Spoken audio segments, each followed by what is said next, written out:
Hey, my love, and welcome to another episode of the Know Who You Are podcast.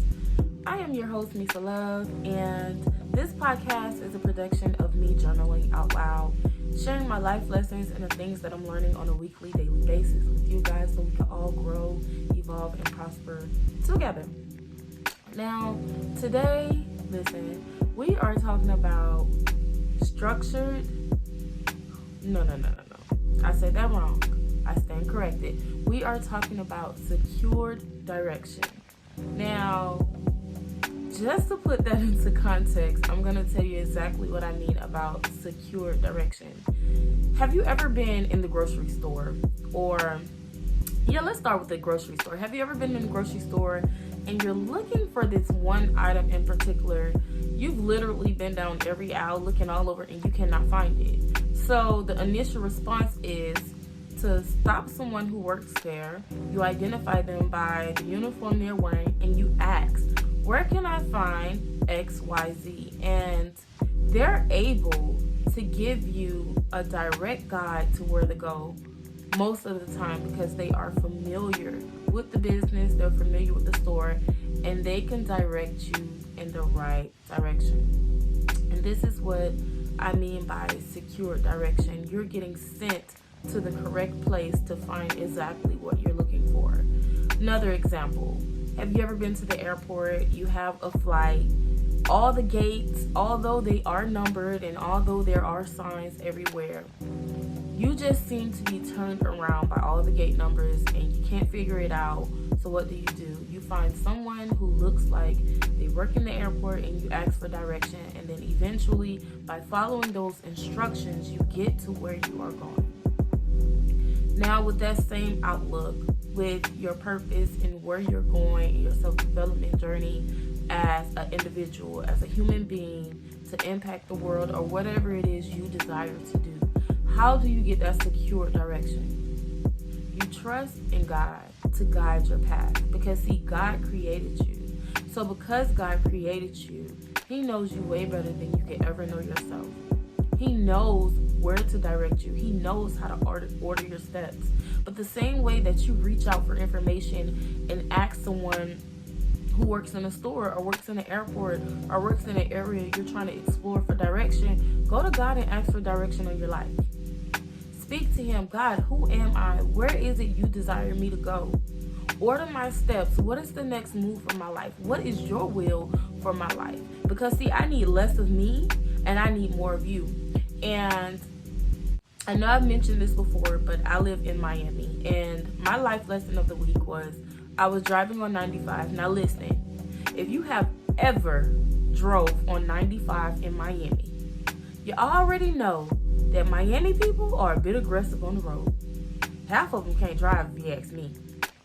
Sometimes me included, you trying to get where you trying to go. But anywho, that's going off topic. On 95, it's something serious. You have to be attentive. You have to pay attention. People will cut you off and not think twice about it and go on about their day, about to run you off the road, but they trying to get where they're going, right? So 95 ain't no joke. So I'm driving, long story short, I'm in the middle lane and cars are just speeding by. So as I look ahead of me, I notice that cars are swerving like more than usual. Okay, so it was alarming for me. So as I get closer to where the cars was veering off at, I'm being more attentive because I'm like, okay, something is going on up here. There's a distraction. There's something that's causing these cars to swerve more than normal. So as I look ahead, I notice there's this big mountain climber bike, like a bike you ride on a trail or something like that, in the middle lane, the lane that I was in the middle of 95. And cars was just swerving to hit it. It's a really big bike. So I make sure that all my areas are clear and I'm getting over. As I get over to my right, I can't help but notice this middle-aged woman running down the medium. Her truck, SUV, whatever you want to call it, has the blinkers on. You see the empty bike rack. So I'm assuming this is her bike. And she's literally running like a track star down the medium trying to get to this bike. And me being a logical thinker most of the time, I'm thinking to myself, is she's really gonna try to run out there in the middle of all this chaos and grab this bike? Like, I just could not phantom her running out there and grabbing this bike. Now, I know it's causing chaos more than usual, but that's putting your life on the line, because people are already speeding and now they're swerving. Now you have this bike there and she's running out to get the bike.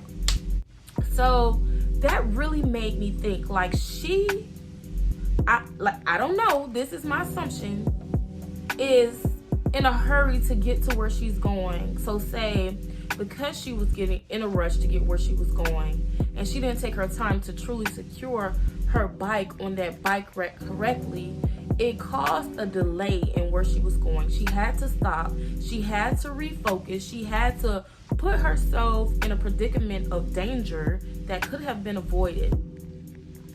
Because she really put herself at risk by not securing the bike how she should have.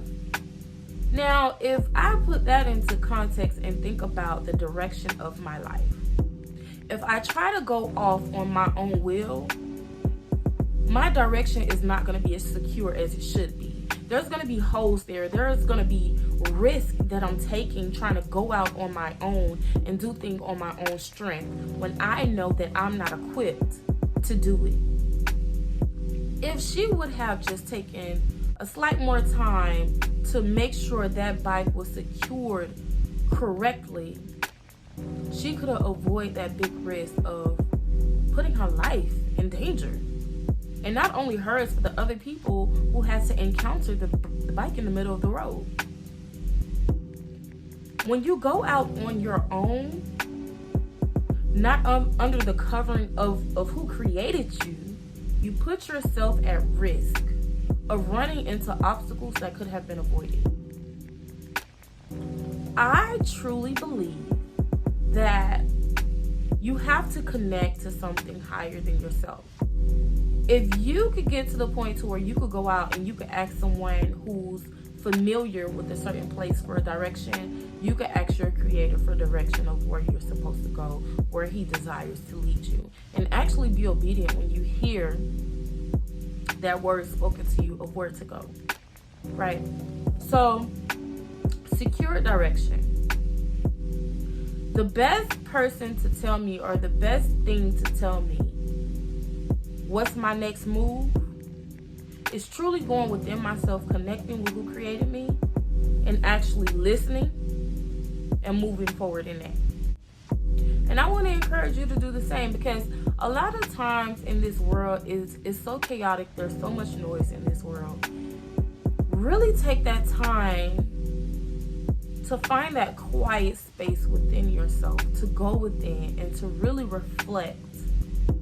And not only just reflect, apply the things you're learning. Because I know this with myself personally. I'll gain all this new information. I'm watching the videos. I'm reading the books.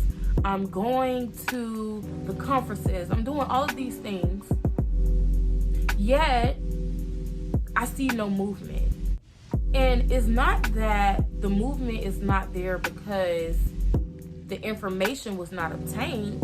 The movement is not there because the information that is being learned is not being applied correctly.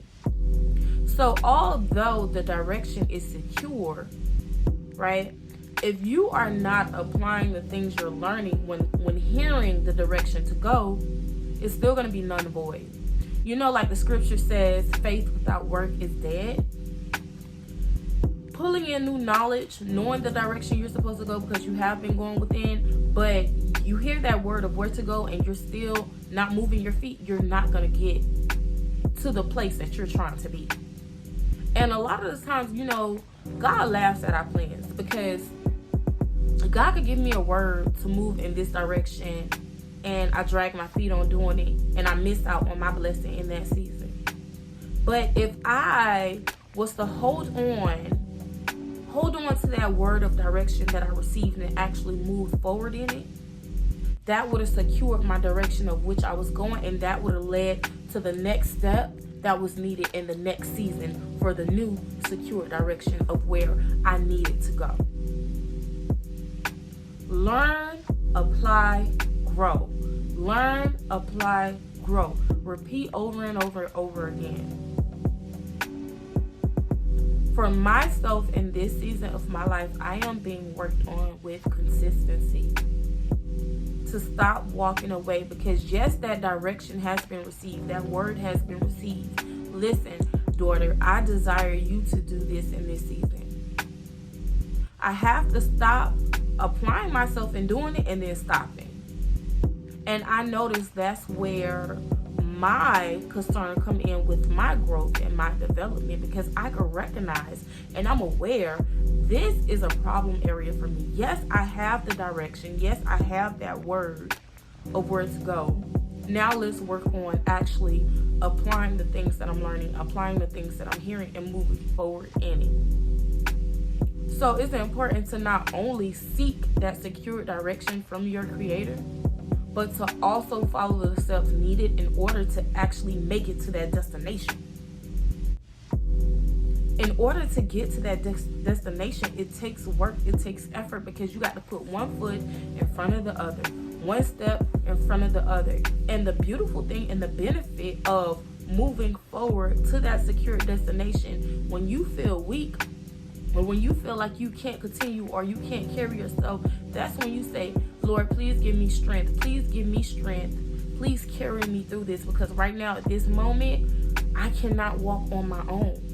And that's another beautiful thing. You are never walking alone. You just have to trust the process, continue moving, trust that that secure direction that you're heading in, you receive the right direction. And as you go along the way, traveling in the right way and actually putting in that work, actually having that faith, even if it's small like a mustard seed, having that faith and moving forward in the direction, in that secure direction that you received. Along the way, there's going to be little nuggets to pick up that you're going to be able to add to your basket. Like, okay, I learned this lesson, so now when I face this again, I know how to handle it. I'm not going to handle it the same way, because see, now I have direction for my life. I'm going to move forward in it. I'm going to learn as I go. And I'm not going to try to do this on my own anymore, because see, when I tried to do it on my own before, I put myself at risk. I almost lost my life. I put myself in danger. Like the woman who didn't scrap that bike down good to her car. She put herself at risk from half doing things. She put herself at risk by trying to do things on her own strength, when she probably knew, okay, I need help putting this here. Maybe I can't do this on my own. Let me ask for help. Do not be prideful. Thank you, Holy Spirit. Let go of pride. Because sometime on the journey to that secure destination, with that secure direction, we're gonna need help. And you're not in this alone. You don't have to do it all on your own. Let go of pride, let go of ego, focus on your goals. Understand that once you receive that word, that direction, that revelation of what to do in this season of your life, do it. Get up and do it. If you can trust an employee at the grocery store telling you ketchup is on aisle 5, and you don't know if they this person could be new, they don't know what they're talking about, but you trust them because they have on that uniform that they work in that store, so you assume they're familiar with that store, so you're going to follow their directions of where they send you. Do the same with your creator. When you're feeling lost, when you're feeling alone, or you feeling like you need clarity, go to your creator and get that secure direction. And understand that when that revelation comes, you can't just sit on it. You have to actually move forward in it. Move forward in working towards what that revelation revealed to you. So, listen. Secure direction, Lord. Show me who I am. God, who am I? Who am I? Because I know that doubt, I don't feel tied to that anymore. So if I do not resonate with doubt anymore, what do I resonate with? You have to become clear on who you are. And that's exactly why I want the name of this podcast to really sink in. Know who you are. Know who you are. And if you don't know, begin to ask those questions. Every single day, you should be seeking new knowledge, whether it's new knowledge about what's going on in the environment, whether it's new knowledge of what's going on in the business world, if you're trying to build a business, whether it's new knowledge of yourself. Every single day, you should be seeking new knowledge and learning new information, even if it's a word of the day, word of the week. Every single day, you should be learning something new. Every day. And really, when things are occurring in your life, really sit down and evaluate them. Don't just let things happen and brush it under the rug. No, evaluate things so that you can come into more awareness and mindfulness of who you are. Begin to ask those questions. God, who am I? Who have you created me to be? Lord, please order my steps. Lord, please direct my path. Lord, please lead me into that secure direction to where I know this is exactly where you desire me to go in this season of my life. And I'm not afraid to go because I trust that you created me, and I trust that you know fully what it is you have set aside for me, and I trust the fact that you will not lead me in the wrong direction. So I trust the fact that you're giving me a secure direction and path of where to go. And although it may not lead exactly to the point right now in this season where I'm fully going, I trust that eventually I will be led there to the place that no eyes have seen, no ears have heard. So with that being said, this is episode 10 of the Know Who You Are podcast. I am your host, Misa Love, and I'll see you guys next time.